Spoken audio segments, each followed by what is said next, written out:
Asalaamaaleykum, ñu ngi leen di nuyu di leen ziar di leen bëggee bu baax a baax. Ravi de vous retrouver encore une fois sur votre chaîne A2S Pro avec un immense plaisir. Continuez leen di abonné ngeen bës cloche de notification bi ndax bépp vidéo bu ñu dugal ngeen mën ko am à temps réel. Bu leen fàtte tamit di like vidéo bi maanaam di ko aimer bu baax a baax képp koo xam ne dugg nga rek s'il vous plaît bësal j'aime baaraam bi su ko defee vidéo bi tasaaroo ñu bëri man ci jot. waaye tamit bu leen fàtte di partager waaye tamit di commenter dina ci am solo lool comme on a l'habitude de le faire. di wax sur ce qui concerne l'actualité politique sénégalaise tey nag dañuy wax sur la sortie de Doudou Wade du Parti démocratique sénégalais Doudou Wade bi mu génnee maa ngi gis ay journaux yu bëri relaté ko am ñu bind naan Doudou Wade recadre Sonko am ñeneen ñu bind ne Doudou Wade def 2 points Ousmane Sonko doit accepter d'être sous les ordres de Diomaye xam nga wax ji maanaam c'est irresponsable quoi ba pare wax ji àndul ak moral àndul ak éthique maanaam wax ju ñàkk ngoro ngi nii àndul ak reconnaissance. Titre bi nag ki ko def mooy lii quotidien xam ngeen journal bu tudd lii quotidien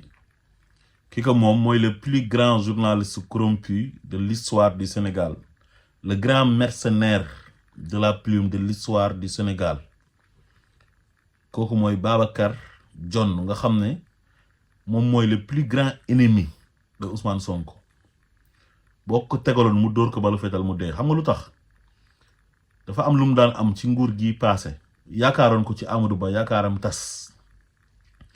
mooy di bindal Amadou Ba di ko neexal di bindal Macky Sall di ko neexal ñu jël ci xaalisu sénégalais yi l'argent du contribuable sénégalais bi ñuy sàcc di ko ci ger maanaam di ko ci corrompre moom Babacar John kooku du référence moo tax bu ñu gisee titre bi mu insiste ci titre ko ngeen di xam ne moom lii daf ciy sawar waxu Doudou Wade bi te Doudou Wade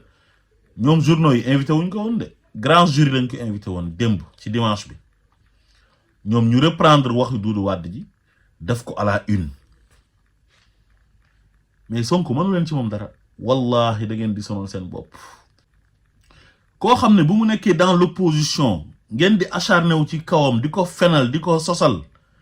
di ko tuumaal di def pexe bu nekk pour éliminer ko mënu leen ci moom dara mu nax leen utiliser xelam ba accéder au pouvoir kooku accéder au pouvoir nag ngeen ne di ngeen continuer pour di ko harceler moralement psychologiquement pour mu céder bàyyi mais yéen da ngeen di nax seen bopp bu doon céder li ko Macky Sall doon teg ak doole nguur gi yëpp di utiliser les moyens de l'État di utiliser justice ay magistrats corrompus di utiliser police gendarmerie administration bi yëpp sëriñ si communicateurs traditionnels yi chroniqueurs yi journalistes yi mel ni yéen corrompus ay influenceurs yi saaga suba ngoon guddeeg bëccëg mais bu doon loolu ci moment boobu lay bàyyi mais moment boobu la gën a dëgër jàkkaarloog yéen di xeex ak yéen duma leen yëkkati ba ci kaw dóor ci suuf sëlam leen ngeen ne du ngeen am jom bàyyi ko yéen a ñàkk jom te yéen a bon. gis nga nit loo bañ njomboor da ngay nangu ne mën naa daw te nopp yi gudd na yàlla dafa bind nit ñi te yemalewu leen moo tax mu ne unzur kayfa faddalna ba'dahum ala ba'd wala al axiratu akbaru darajatin wa akbaru tafdila mu ne xoolal ni ma bindee nit ñi fii nii ci àdduna seen daraja yi tolloowuñ àllaaxira tamit bu ñu demee noonu lay demee daraja yi dañuy sutante maanaam fii ci àdduna yàlla dafa gënale nit ñi te bu ñu àggee àllaaxira tamit daraja yi noonu lay sutante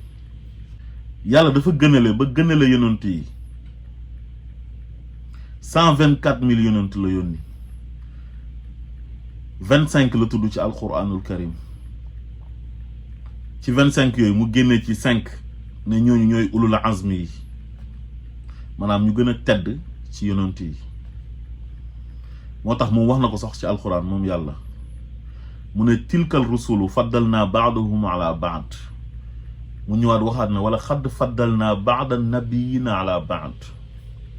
léegi nag Sénégal dafa am ay nit yu fa nekk ñu tuddee leen les sonkophobes, man maa leen ko tuddee les sonkophobes, mooy ñi nga xam ne ñoom nit ki ci boppam mooy Ousmane Sonko, la personne de Ousmane Sonko mooy seen problème. li yàlla def ci moom masu ko def ci benn homme politique gu sénégalais ci histoire scène politique sénégalaise masul am, c'est la première fois. politicien bi ñu bëggee ni Ousmane Sonko masul am, ci koo xam ne day joxe ndigal ñu koy jëfee, ci koo xam ne bu soxlaa xaalis muy àddiya dañ ko koy jox dajaleel ko mën nañ ko dajaleel milliard ci une semaine, ci koo xam ne dañ koy jiiñ viol gars yi ne tey lañ ko gën a bëgg, même bu doon dëgg bëgg nañ ko, am nañu ko doon wax parce que dañuy wane cofeel gi ñu am ci moom ak yaakaar gi ñu am ci moom ak wóolu gi ñu ko wóolu, moo tax ñuy wax loolu. lu nekk wax nañ ko ci lu ñaaw, ci saaga, ci xaste, nit ñi di ko gën a bëgg. léegi nag am ñoo xam ne dañoo war a jàng ci loolu, xam ne yàlla mooy xool ki ko neex mu def ci nit kooku li ko neex, mooy zalika fadlullah yuuti man yasha wallahu zul fadl azim, innal fadla bi yadillah yuuti man yasha.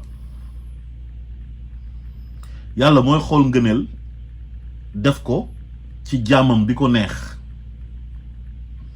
waaye su fekkee ne yow nanguwoo loolu toujours ci coono ngay nekk ak jafe-jafe.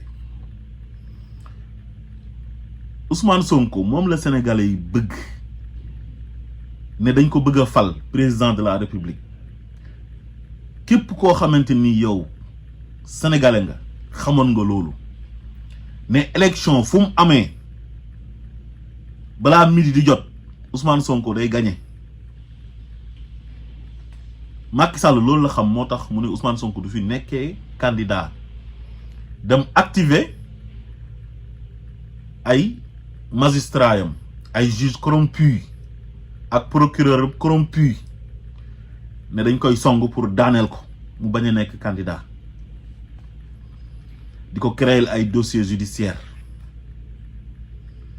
léegi nag moom muy xeex ak ñoom, mais li muy xeex ak ñoom yëpp ñoom ñu ngi utiliser doole, moom muy utiliser xel di xeex ak ñoom ci kaw ci suuf, muy teg ay stratégie.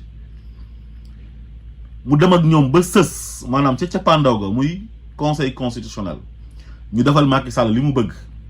ci Ousmane Sonko. defal nañ Macky Sall li mu bëgg ci Ousmane Sonko de waa conseil constitutionnel, mais defaluñ ko nag li mu bëgg ci pour fomm élection yeeg yooyu, wax dëgg yàlla. kon ñoom ci côté élimination Ousmane Sonko bi defal nañ ko lu mu bëgg, waaye ci côté fomm élection yi pour moom mën a yokk mandaayam toogaat fi ba mu neex ko, loolu dañ ko bañ. li tax ñu bañ ko nag parce que dañoo xam ne waa ji jeexal na ba pare. léegi Ousmane Sonko boobu def ay stratégie ba dugal Bassirou Diomaye Faye ne kii mooy candidat bi, te moment boobu moom moo doon tànn, moo doon xool ki ko neex mu tànn ko, te képp kum tànnoon kooku bu demee dañ koy fal. waaye xëñ na moom mi nga xam ne moom la Sénégalais yi yéene woon pour mu nekk président, moom Diomaye moo ko doy moom pour toog ci place bi. comme éliminé nañ ko ci ay caaxaan, ay fen ak ay tappale, tooñ Sénégalais yi. moo tax Macky Sall dafa tooñ Sénégalais yi nga xamante ni ñoom ñoo bëgg Ousmane Sonko, parce que moom lañ bëggoon def président. léegi nag Ousmane Sonko xam na ne moom bëgg nañ ko, moom lañ bëgg a fal. léegi nag à sa place kenn la ca wóolu mooy Diomaye Faye ci ay qualité, wax na ko. nee na kii jikko yi nekk ci man ba ngeen bëgg ma yu ko raw moo nekk ci moom. Diomaye xam loolu. Diomaye nekkoon na candidat ci maire Ndiaganiao ñu gagné ko. kon ñëpp xam nañ ne gannaaw yàlla ak peuple sénégalais bi kan moo tax Diomaye Faye nekk président mooy Ousmane Sonko. te Diomaye tamit nit ku baax la, il est reconnaissant. àndam ak Ousmane Sonko du politique, dañoo nekk ay collègues ñoom ñaar, gisante ku nekk naw sa morom, jox sa morom cër, ñu bokk ay valeur di ànd. Diomaye tuddee ko doom, waa léegi ñaar ñooñu di ànd ba kenn ki tax kenn ki nekk président de la république ñu ànd di gouverner yéen ngeen ne kut ko kut kooku da ngeen koy isoler loolu ñàkk ngor la ak bon ak soxor. lu tax léegi ngeen bëgg a isoler Ousmane Sonko mooy da ngeen a bëgg a am accès ci président Bassirou Diomaye Faye di def les mêmes pratiques yi ngeen doon def maanaam ñëw transhumé di continuer di def li fi amoon te lawoon woon ni na yéen xanaa xamu leen ne ci rupture la ñu nekk instant bi rupture la ñu oote président boo xam ne comme un demi-dieu di buum mi mel ni mooy yàlla di def lu ko neex loolu dafa jeex ci Sénégal. président Diomaye Faye ci prérogative yi ko constitution bi jox daf ciy jox premier ministre mu doxal parce que ñoom ñaar li leen boole du politique ñoom ñaar ay valeur moo leen boole ngor moo leen boole. ñu gañee ndoor ñoom ñaar ñu ànd ñoom ñaar campagne lan lañ campagne Sonko mooy Diomaye mooy Sonko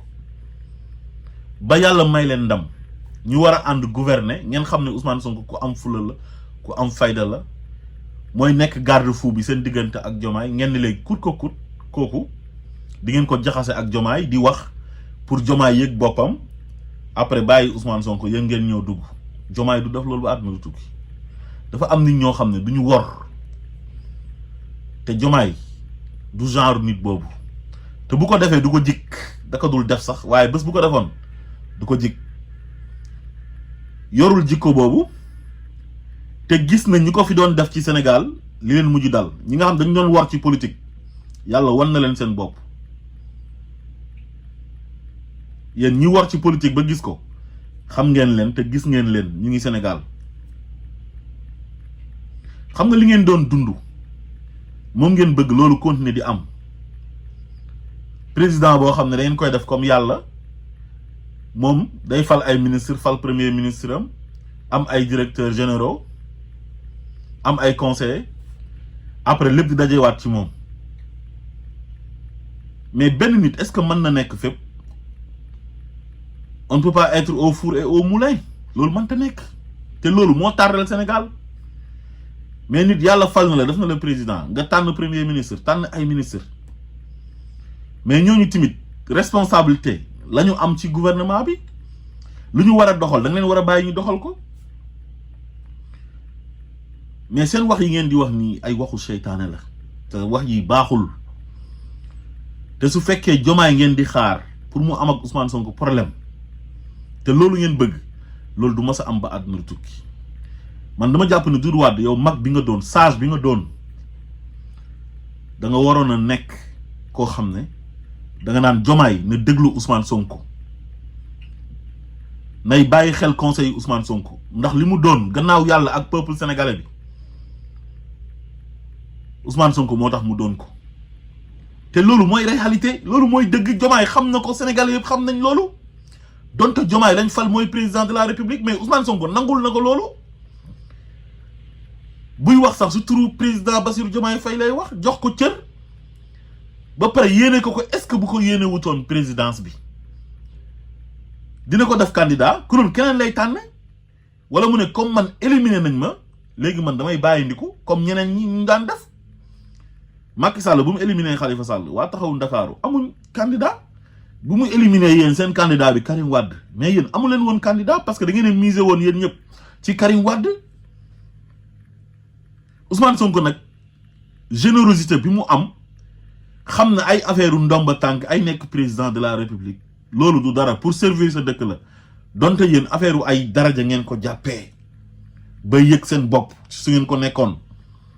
loolu moo taxoon Macky Sall bew parce que ay nit ñoo ko doon tiim di ko jay monsieur le président doo moromu gaay li mu fi def kenn def ko fi yaa yore doole ji yaa yore police yaa yore gendarmerie man nga manipuler justice bi lépp loo bëgg mën na am yaa yore caisse noire bi géwél yi wër ko di ko tagg te liñ koy wax gëmuñ ci dara ndax am na ñoo xam ne instant bi tey jàmbu nañ ko sax parce que nekkatul ci nguur gi mënatul bind décret amatul benn ndogal ci Sénégal